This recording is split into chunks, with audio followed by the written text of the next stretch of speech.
Está na hora da entrevista do dia com Denise Campos de Toledo.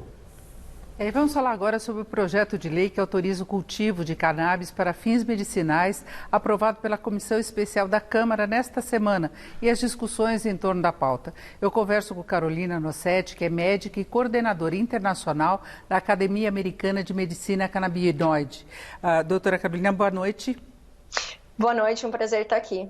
Obrigada pelo convite. É isso. Vamos falar desse projeto, né? Porque, em princípio, ele já poderia ir direto para o Senado, mas tem parlamentares contrários, né, que imaginam uma liberação geral. Lembrando que a cannabis é conhecida como maconha. Eles acham que isso não teria relação só com a questão medicinal, né, que é muito importante, que vai se comprovando a utilização com eficiência dos medicamentos, né?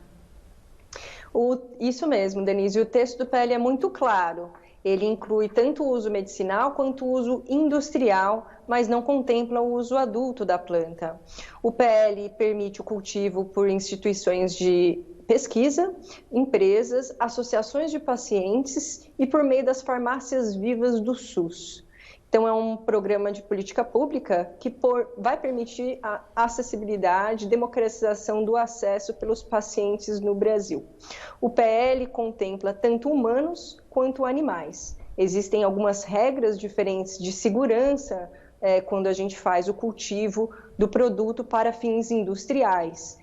Mais tranquilo, vamos dizer assim, em termos de regras, porque são mais de 25 mil produtos que a gente pode fazer dessa planta, desde combustível, tecidos e também comidas.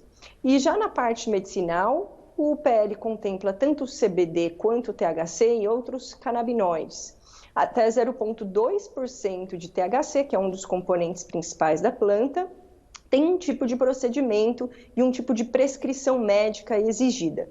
Quando a planta tem mais de 0,2% de THC, a receita tem uma dificuldade maior de se obter essa receita e tem um controle maior também na produção, no processo de produção. Mas, Denise, esse PL tem o potencial de ajudar milhares de pacientes no Brasil para algumas indicações que são mais estabelecidas. Por exemplo, a gente tem robustez de artigos científicos para uso em dor, espasticidade, que é um tipo de rigidez muscular, e também epilepsia. Mas há já estudos e base científica mostrando o potencial terapêutico do uso dos canabinoides em outras doenças ou condições, como o autismo, doença de Alzheimer, doença de Parkinson, insônia, depressão, fibromialgia, endometriose, psoríase e outras. Então, é um grande potencial. Se a gente considerar, Denise, só os pacientes com dor crônica no Brasil, são 77 milhões de brasileiros que poderiam ser beneficiados por esse PL. E a gente vê a mobilização de muitas famílias que já constataram a eficácia dos medicamentos, especialmente em casos de convulsão, né, de crianças que são tratadas e conseguem ter uma condição melhor de vida utilizando esses medicamentos, né? Sim, não só essa, mas algumas condições que é difícil de se tratar. Por exemplo, dependência química, esquizofrenia e mesmo a depressão. O Brasil é o país que mais consome Rivotril do mundo. Então, a gente precisa ter alguma opção alternativa que seja mais segura. E não só as mães hoje estão lutando, como os médicos, os parlamentares.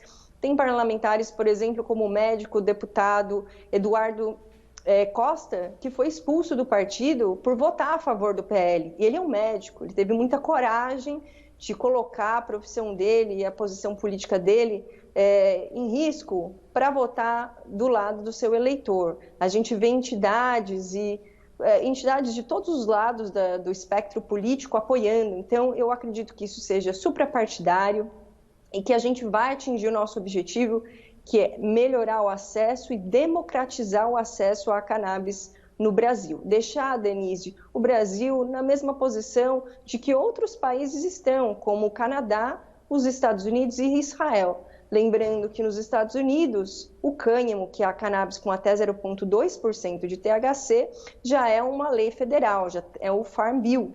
Então, lá nos Estados Unidos, a gente encontra esse tipo de produto em supermercados, lojas, é muito fácil o acesso. Já no uso medicinal, Denise, a gente vê 38 mais o Distrito Federal, dos 50 estados já com regulamentação de cannabis medicinal, permitindo que os pacientes tenham acesso a essa planta.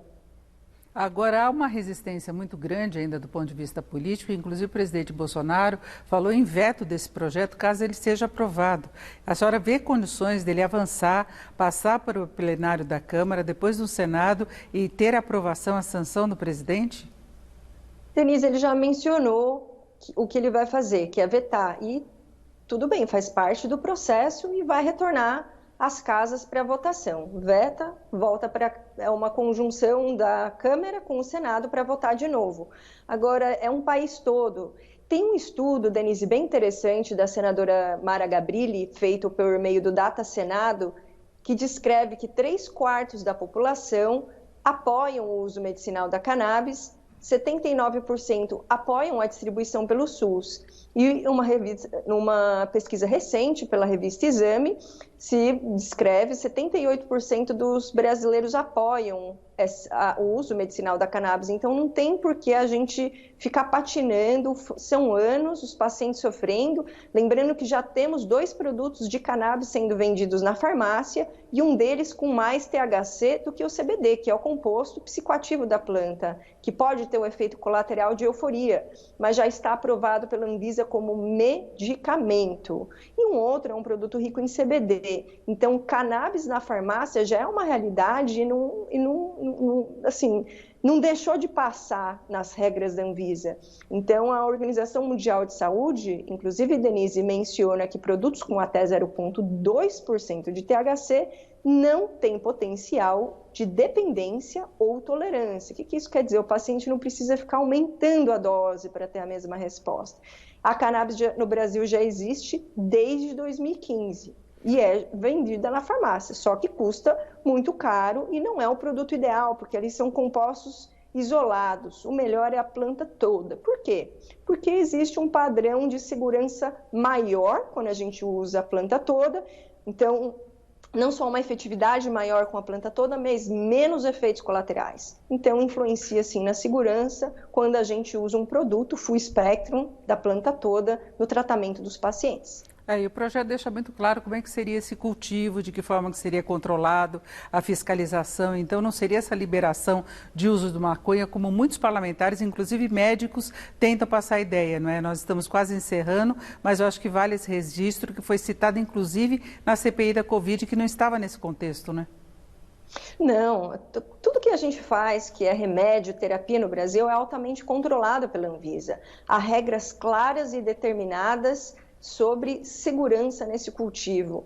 Não é possível que num Brasil desse tamanho, a gente tem todas as condições de cultivo, a gente não vai poder cultivar por mentira. A gente precisa clarificar, Denise, e desmistificar. E é ler. Os parlamentares têm que ler o PL e vão ver que ali foi feito com muita responsabilidade, inclusive o relator é o Luciano Dutti, é um médico, e muito responsável no cuidado da segurança dos pacientes. É isso, conversamos com Carolina Nossetti, que é médica e coordenadora internacional da Academia Americana de Medicina Canabinoide. Doutora Carolina, muito obrigada, uma boa noite. Obrigada, boa noite, Denise. Com vocês.